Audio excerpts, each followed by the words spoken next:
We've had 3 full games of cricket. They've been 3 interesting games, that's for sure. We're really showing who the good sides are in the BBL at the moment. With 1 game to go, I thought I'd get in and analyze those 3. And then in tomorrow morning's video, we're going to get through those round results and also some of our buyers, holds, and sells heading into round 3, where the Renegades and the Stars are going to have a double there. So we still have the last game tonight with the Strikers and the Sixers. We have the terrible news of Tom Curran being a bad person, let's say, being a bit rude, really, to the umpires and not respecting any of the rules, the laws of cricket at that. So he's in my side. He's now been boosted out, and I'm going to be bringing Josh Philippe in. And after that, his first couple of games, he didn't score as many runs in the second game, but that first one, well, both of them really, he looked good.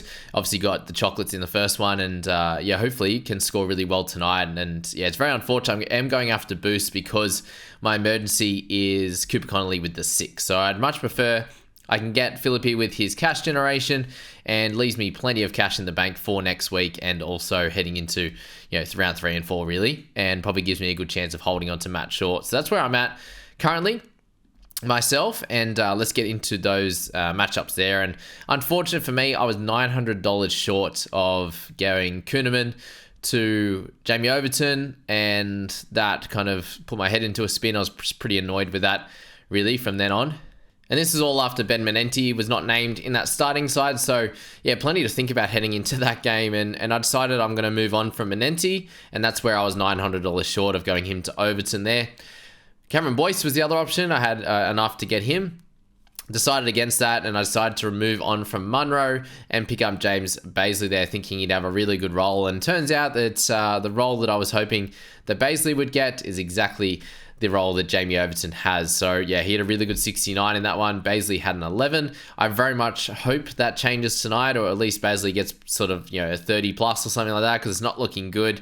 Obviously didn't get to bat and only bowled the 1 over. So hopefully, it was just something that they could rest him, given he is coming off a little bit of a hamstring complaint, and he gets back bowling in this one. But yeah, other options that I had were Wes Agar, and he didn't score super well either. So Payne, the 48, was solid, and hopefully the 4 of those guys go well tonight, and I'll have Josh Philippe there as well. But Matt Short at the straight captain, I wanted to be able to loop, and sort of it did allow me to do that, thankfully, with me end up being able to loop in Billings, which was cool.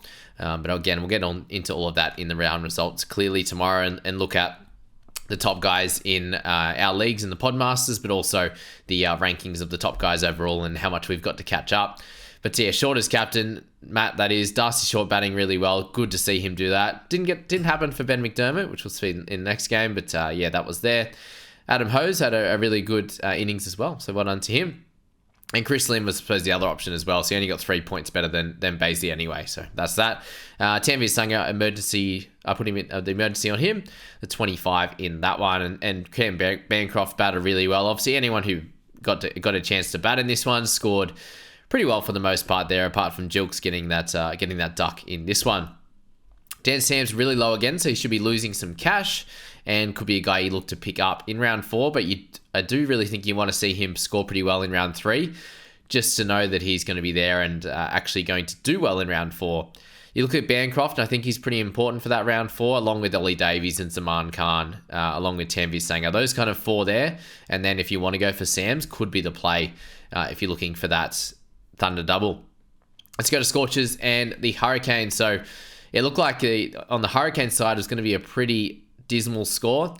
We saw how easy it was for Perth to bat and get 1 for 173 with incredible batting displays from Hardy and also Crawley. I was obviously death riding Hardy there, but I did notice a lot of people actually traded him out, so it wasn't as bad not owning him as it could have been. Berendorf, one of those guys we'd all thought about starting with, and a few people did, and end up holding him into this one, which is really, really good for the 113 on that. So congrats to all owners here. Ashton Agar was back and bowled fairly well, which was good, and Lance Morris looked nice and quick as well.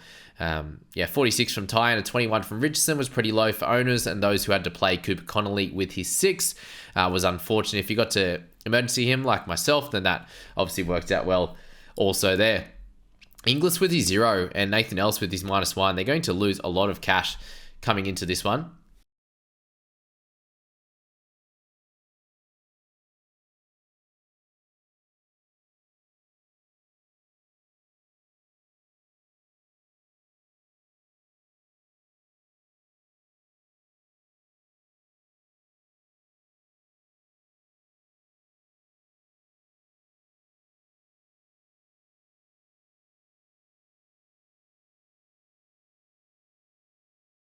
It's a round 3. You're looking at a few low prices from those guys, especially there.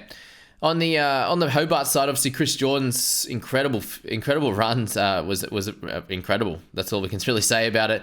His ball striking hasn't really done that too much, so be aware of that. He'll obviously make some cash here, but he hasn't done that. I think it's his third 50 ever in 2020s for Jordan. So yeah, very few and far between those really good scores. How good was Chowdhury? He came in, actually probably should have bowled more overs as well, to be honest. I think he bowled a good over. Quick leggies, yeah, pretty cool.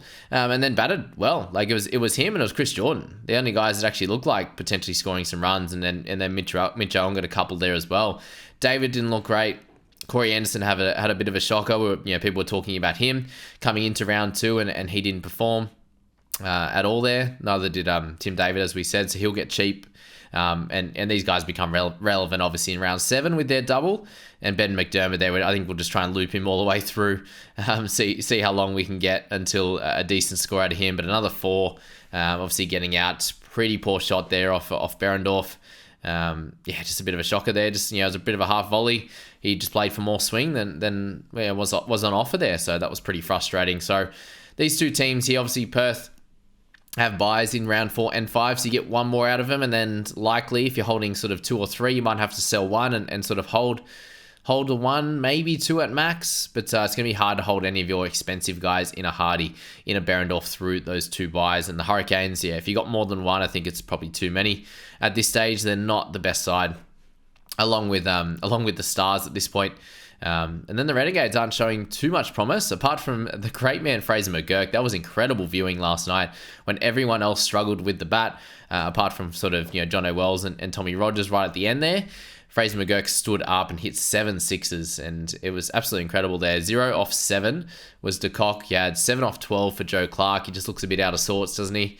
Obviously, the running between the wickets hasn't been great for him, that's for sure, at all. Both games, actually. So, yeah, tough stuff there. You've got, Finchie struggling, 2 off 8 as well. So, yeah, a bunch of guys, they're not scoring well. For anyone who had sort of the cartel in the middle there with Zamp, Sutherland, and Richardson, it was pretty average scores all round for them. Just picking up sort of the 1 wicket for Zamps and Richardson, and economy rate kind of blew out, especially for Richardson, getting whacked by a big tall Paul, and very frustrating watch that one. I was hoping for an economy rate bonus or maybe a catch, and Walters kept hitting him into the stand. So well done to owners of Walter, well done to him. Jamie Overton, Paul Walter, these big left-handed whackers, and that can bowl 4 overs as well, and both bowling great at that. They were the 2 guys you really wanted to start your seasons with. That's for sure. Renshaw, great innings there. I was very happy I ended up playing Billings because of McDermott's low score in the emergency, so that worked out well. It could have been a bit better. Could have been a lot worse as well. So we'll take the 50 and run. Seems to be a guy that he'll just get to that sort of strike rate bonus, and then he'll start playing and missing a few. So the strike rate bonus kind of goes away, or it's only like a 5 or a 10. And same when he got out, the ball that he got out and dropped him down another 5 points in the strike rate bonus. So it happens. I think Zampa's last over dropped him out of a strike rate bonus land as well. So yeah, happens sometimes. Bartlett, solid again, 47. Same with Swepson. So you'll still make money out of those 2, which is good. Spencer Johnson, a fairly low one. Started well, got the wicket obviously, but nothing else from there. Kuhneman, I think he's ready to be moved on from.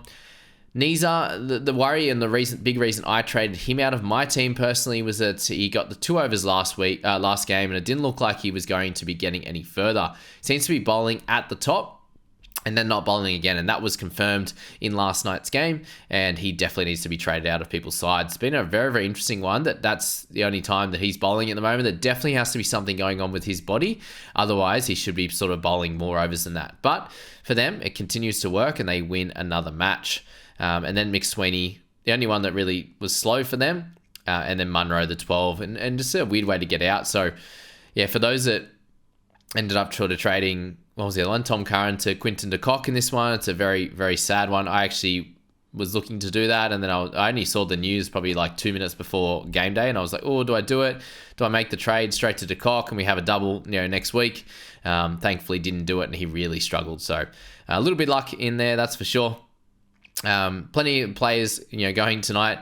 If you had Munro, hopefully you did have a Walter. Like you played Fraser McGurk, didn't have him on the bench. There's a few things that kind of went your way. Let me know, where you're at and how things played out for you heading into this final game. We'll just have a quick look at my leagues at this point. So the Podmasters League, for anyone interested at this current time, is that there's some decent scores in there for sure. Across the Podmasters at this point in time, I should say. Let me check that out now. There you go. I'm in a better spot now. Cool. We can see them all. So your projecteds are a little bit strange just because you've got the projections from the strikers guys, and some are really way over their projected score, and some are way under. So basically they're projected to hit 120 over his 2 games and 11. So my projected score 939. It's not going to be as good unless he has picks up a bag full. And same to that of David Payne, getting 48 out of his 129. But Shorty there. Both shorties are way above, so it'll kind of even itself out. And then I've traded in Josh Phillippe, as I said in that one, and you see the 3 guys in emergency with Harper and Maxwell on the bench there. And for those that do have Chowdhury and the like, he's going to make some cash at that really cheap price. But that's the 3 games, guys. I hope you enjoyed tonight's one. I'll get in with the round results and also your buy, hold, and sell tomorrow morning. Getting ready for round 3, which does start tomorrow night. So get yourselves ready, guys, and I hope you enjoy this video.